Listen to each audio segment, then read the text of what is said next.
Greetings, people. My name is LT Acid. That's Mudingwani, and this is Vumisa Mahlobo. Vumisa. How are you, man? I'm good. I'm also good. So, I hear you're a Kutlwanong alumni. Yeah. Which center? Our Tambo Center based in Kutlwanong, Free State. The best. You're lying.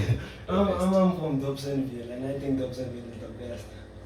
No, hands down, it is the best. It has won the trophy multiple times. Yeah.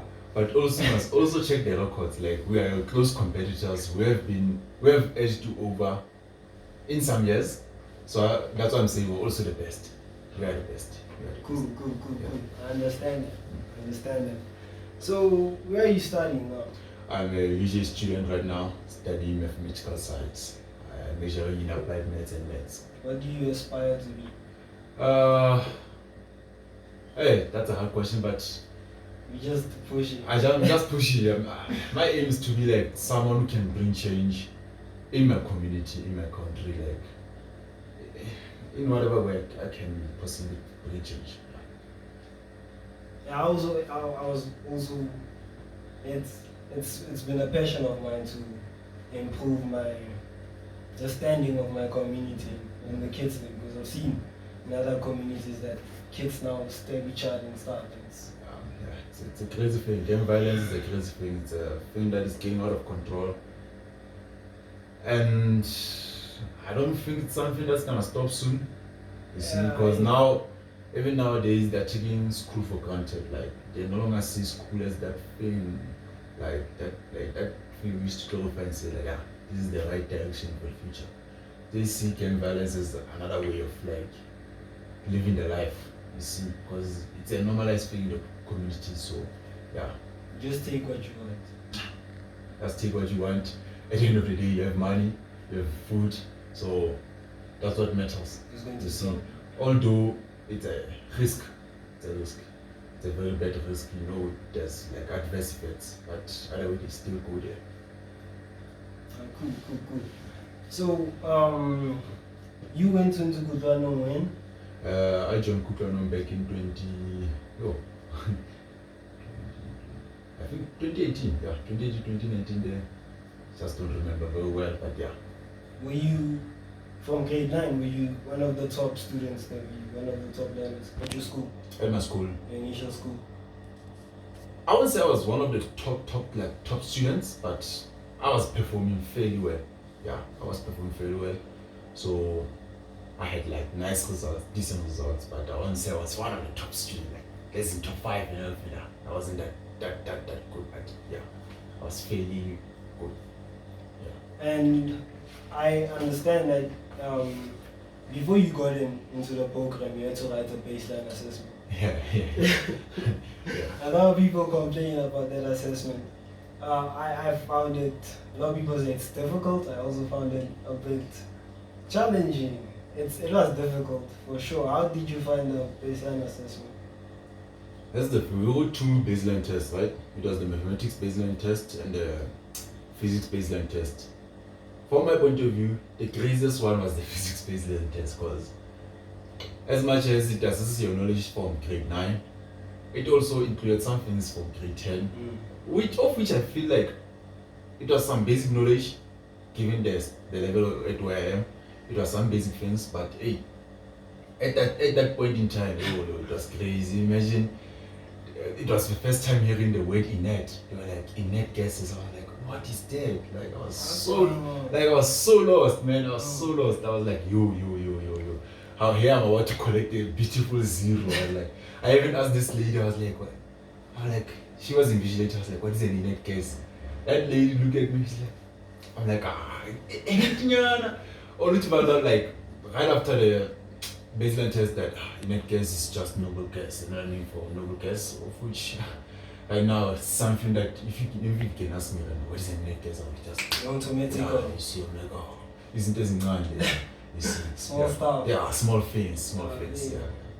So, what was your first group when you first got into Kutlwanong? What was your first group? The first group that you went into? Because when I went into Kutlwanong, I noticed that they divide people into specific groups like in terms for of specific percentiles. performances. Yeah, in terms of performances and everything. Yeah. I was in group. For us, it was more like class A, class B, class C. Then, in terms of performance, it is classified from class A. This is the top of the high performing class. Then class B, in that order, like in terms of marks. I was in class A. I remember when the results came back. I think I was around I was called number 15. I think yeah, it was 15, 20 there. Between 15 and 20. I just don't remember the exact number though, but yeah. I was even surprised. Like, yo, that number is too high for me. Like, given the people who are here, I'm like, yo, So this is the best of the best in our district. Yeah, so man. like, you're like, yo, came on number 20. I was like, yo, after you wrote something that you don't even like understand. So you're like, I'm like, yeah, man, yeah, that was nice. That was nice. I was in class A. Yeah, that's what I get in class A. when I first got into Group 1, Okay. I stood at the door, I looked at them, and then I moved back. And they all laughed at me because I was also as shocked as you. I was also surprised. So, hey, look at these people, and I'm here. Yeah. Well, given the standard of the baseline test, yo, that's always the case. Like, sometimes you write something, you feel like, oh, they didn't perform well, then the results come back and you're like, my guy, you worked. At that time, you were like, how? You always ask yourself the how, but overall, when you look back, you're like, okay, I kind of deserved it because given the work that I put in for the baseline test, I think that was a fair reward for me. Although it was shocking, but I feel like it was a fair reward for me. Also, yeah. Cool. Very what you saw. Alright. Going back to the point where you said there's a lot of gang violences these days and etc. and etc. How did Kutlwanong help you move away from that? How did Kutlwanong help you move away from the knives, you ending up in a gang, you ending up killing people, fighting people or stealing things for food, etc. I was never really interested in those stuff, honestly speaking. I was more of a person who's interested in like other things like football, school. Some school that I wasn't like interested in, but yeah, I had that interest in school, football. By football, you're referring to soccer, right? Yeah, soccer. Then some bit of rugby, but watching it, not like playing it, watching it, and also cricket. I've played some games in cricket, but they hit my wife. I was like, the heat is too much. But with Kutlwanong, it might have contributed to me like being like moving away from such, because at some point you're gonna lose yourself. Even if you're playing football and everything, you're gonna lose yourself and end up joining such. But with Kutlwanong in the picture, I would say it helped me a lot because it kept me focused on my studies. You see, that's another thing. Kept me focused on my studies, and most of the time, it will take my time on like weekends. On weekends, if you're a Kutlwanong learner, you really have time like to like go around. See, you have time to see people. You see, but the time is like too short for you to like you're a game member now. You see, so that's how Kutlwanong contributed to like me not joining like those kind of things, because it took most of my time, kept me focused on school. It was helping me like excel academically. So it also like enlightened me, like you see, being around people who are performing well academically, like it enlightens you, like it makes you a better person. Like it shows you like there's more to life than just violence and everything. Yeah. That's an amazing lesson. That's cool. So going to your grade 11 chapter. Yeah. Were you still in Group A in grade 11? Consistently throughout the year? Yeah.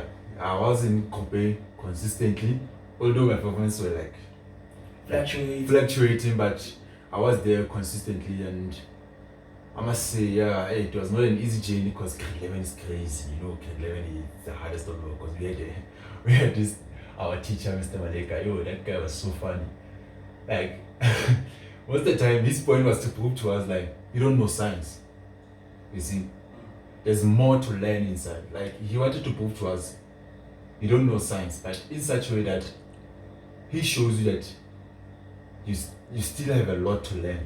You see, not in such a way that they're down. No, you still have a lot to learn. You see, that was his main motive. But like that thing, like I feel like it motivated us to be like, nah, we gotta learn, we gotta excel. So that's why I'm saying we kept going back into class A, because we had teachers who were like, okay, you're not there yet. Try to work hard. Try to put in the work. Like try to achieve like that maximum performance, as we call it, Cloud 9 Women Center. Like we're always targeting that. Although I never got like Cloud 9, but every time the teachers were trying to like show us like, you need to reach there. You're not there yet. Every test was a lesson. It was a challenge to take us to the next level. To show us like, my guy, go for Cloud 9. Cloud 9 is the target. You see. So, to the people listening out there, what is Cloud 9? Cloud 9 simply means it's a state of like, I remember they explained it to us, it's like a state of high performance, maximum performance and everything. So in simple terms, when we're saying target Cloud 9, academically, we're simply saying that target 100%. You see, as a person, when you're getting to the exam, because back then, if you took an old version of me before grade 10, go to the exam, target 70%, and I would get the 70%. I'm good either way. But as you get into Kutlwanong, you meet a special group of learners, special group of teachers, like, they will change your mindset. You see, every day when you get into exam, like every chance you get, you don't even try for 70%. You're like, nah, I'm going there for 100%. Not even 70%, not 80%. You're going for Cloud 9, you see. Because, having a Cloud 9, Kutlwanong, you'll be like, yeah, you're the boss now, you're the man. Don't even make you stand in front of me. Make you stand in front of the people, like, yeah. And give you, at my program, they used to give you another line for Cloud 9. Did they in your phone? In your center? They would give us 100 rand if you clock Cloud 9, but here's the thing, with us, we didn't really have like a Cloud 9, we had 90%, like, you know, so Cloud 9, I wouldn't say it was something that is impossible, but due to our mistakes, we couldn't really like achieve Cloud 9. But you see, we've seen it like with grade 10s, with grade 11, with grade 12s, like they will get Cloud 9, they will be rewarded for such. So yeah, even the 100 rand, actually way more, they will get way more. Like teachers will be like, ah, my guy, you're the man, you're the woman, you see. And also like things like dinner. We'll have something like a dinner for like top performers, where they will be like acknowledged and everything. So it was a nice feeling. That's why we like, let's go for Cloud 9, because you know, to qualify for dinner for grade 11, for us it would be like 80 to 90%. So we knew like we need to perform at that level in order for us to like go there, eat free food without spending nothing, as much food as possible. We'll be like, I'm here to chow like every food, you see. Baba. Imagine a chicken, like a grilled chicken, grilled steak, everything. Nice food, you see. So that also motivated us like to go for Cloud 9. You see, Cloud 9 incentives, like those incentives like dinner, money, and also like the thing that comes with like having a Cloud, that feeling, you see.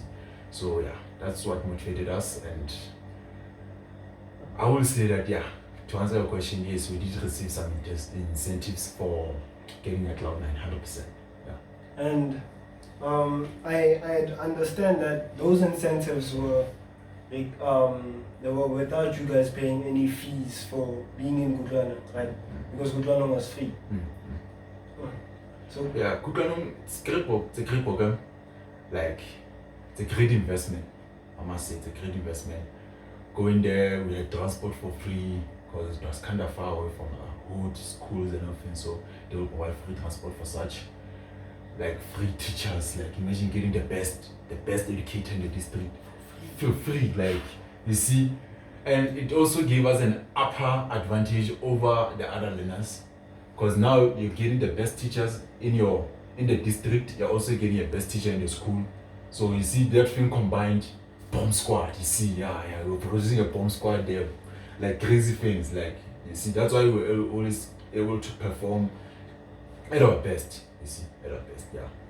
But I must say, we must thank Kutlwanong Investec and every sponsor involved, like for such a program, and especially free of charge. You see, because some people have to spend lots of amounts like to just get like the best teacher to teach them to understand the topic and everything. So we must say shout out to Kutlwanong and everyone involved.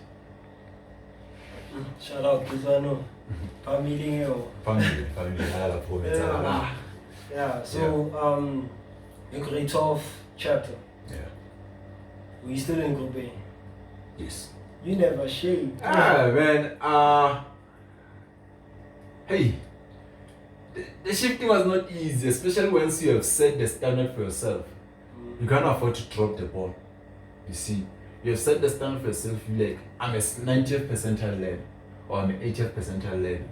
You can't drop the ball from there on. You see, you must always maintain the standard. You must always be like there at the top. So if you drop out of A, it's a kind of a disappointment to you and everyone around you who knows you. Because now we know you as a 90% learner. Yeah, now I'm getting 70%. We're starting to get worried, like, what is happening now? It's not you. We're not used to this. Like, we know you. We know that you're a 90% learner. You're a top performer. So, what is happening? You see. But overall, we try to avoid that. We try to avoid dropping the ball so that we don't disappoint the people around us, and most importantly, don't disappoint yourself, because that's the most important thing. Like, don't disappoint yourself. Apart from what others say and everything, don't disappoint yourself. You see, when you get into the exam, you're writing that exam. It's all about making sure that you are satisfied, not the people who are looking at you, who are looking forward to your results, like they're satisfied or not. Now, make sure that they're satisfied, and the only way to be satisfied is getting nice marks. You see, nice marks is the only way, because you know the feeling that comes with 100%, you know, the feeling that comes with 80%, you know it. The feeling that comes with 90% is the best. You see. So that's what I'm saying, like, I had to maintain that standard. I had set a standard for myself, like, I'll always be in class A. So why should I drop? I should remain there, because I've set the standard for myself. I didn't set the standard for anyone, but I set the standard for myself, that I shall maintain the standard. You see, that's the thing.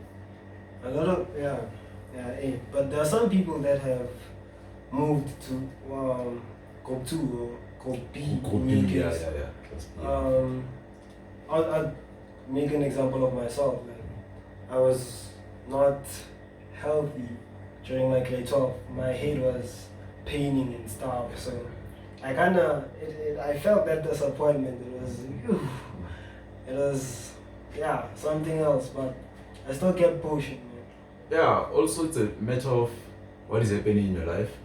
Is your life good? Because whatever is happening in your life can also affect your performance academically. So you'll find that people are dropping, but it's not the fact that they don't know anything, or it's a normal thing to drop. No, it's probably there are some other factors affecting them in life, so that will lead to them dropping their performance in everything, of which is a common thing. And I would advise anyone who's going through like a lot of stuff, or from Kutlwanong and everything, like, try to talk to someone, so that at least you alleviate the pressure remove the pressure from yourself, so that at least you can return to your best, have the best performance as it is, so that you can maintain the standard that you have set for yourself, you see. Or even if you're down there, at least if you release that pressure, you can go up there, you see. So the best thing is that if you have a problem, talk to someone. I think the teachers there, they are very welcoming, they are always ready to accommodate you, to help you in whatever way possible. So try to utilize them if you're having problems, and also use everyone that's there, friends and everything, so that at least you don't drop the standard that you have set for yourself, and you can also excel academically. That's good advice, man. That is amazing advice. That is impactful. Yeah. I'm thinking about it now. I had a few friends and stuff, and I did not talk to my teachers much. I see where you're coming from. Because I think talking to someone helps. Although some of us might be shy to talk to someone, but eventually, if the performance keeps dropping, they will eventually confront you or approach you and ask you what's going on. You see, that's when I feel like you should be like open to everyone and be like, okay, this is that and that and that and that and that and that. You'll see, it will help, because Even if it doesn't help immediately, I think the person that you're talking to might offer some help along the way, so that it helps you to improve, like health-wise, mentally, physically, and also helps you to improve academically. So it's highly advisable to talk to someone if you're going through a rough patch, whether a professional, a friend, or someone like a teacher. It's very helpful, very helpful. In terms of you not dropping the ball and always staying motivated, was the weekend to remember incentive a spark to your motivation? Was it something that motivated you to keep pushing, to keep wanting to achieve great marks? Yeah, etc. yeah, it was a great thing. Although for us it was kind of cancelled, if I remember well, but yeah, it was like a motivation, because now remember you get to spend like it's a week, man. Yeah, it's a I week. think it's a week in Cape Town. Weekend. A weekend in Cape Town, enjoying food, just relaxing in the beach. Like, oh man, that's nice. I heard you're That's not nice. relaxing. I heard there was a test you're supposed to write at the weekend to remember also. Yeah, there is a test, like towards weekend to remember. As you know, we're always writing tests at Kutlwanong, right? So there will be a specific test that they will take and use it to like select learners for weekend to remember. Although sometimes they won't tell you like, hey, this is a test for weekend to remember. You see, sometimes they do tell you it's a test for weekend to remember, and hey, you must bring your absolute best there. Like Cloud9 is the target there. You see, because you know for a fact that you're competing not just with your district, not just with your province, but with the whole country, just to get into that weekend to remember, at least to have a chance to enjoy. So it was highly advisable for us to like perform at our maximum best, you see, so that we get a chance to go there. Because we know like for a weekend to remember to qualify, it was above 95%. So you needed like 95 for physics, 95 for maths to qualify for weekend to remember. So we had to perform at our best. And when the test came, unfortunately it was cancelled. When the test came, yeah, we performed at our best, but it was just unfortunate that the weekend to remember was not there. It was not there. Ah, man, ish. I wouldn't like to tell you about my weekend to remember experience, but yeah, it was nice talking to you. Yeah, thank you. Thank you, man. Thank you.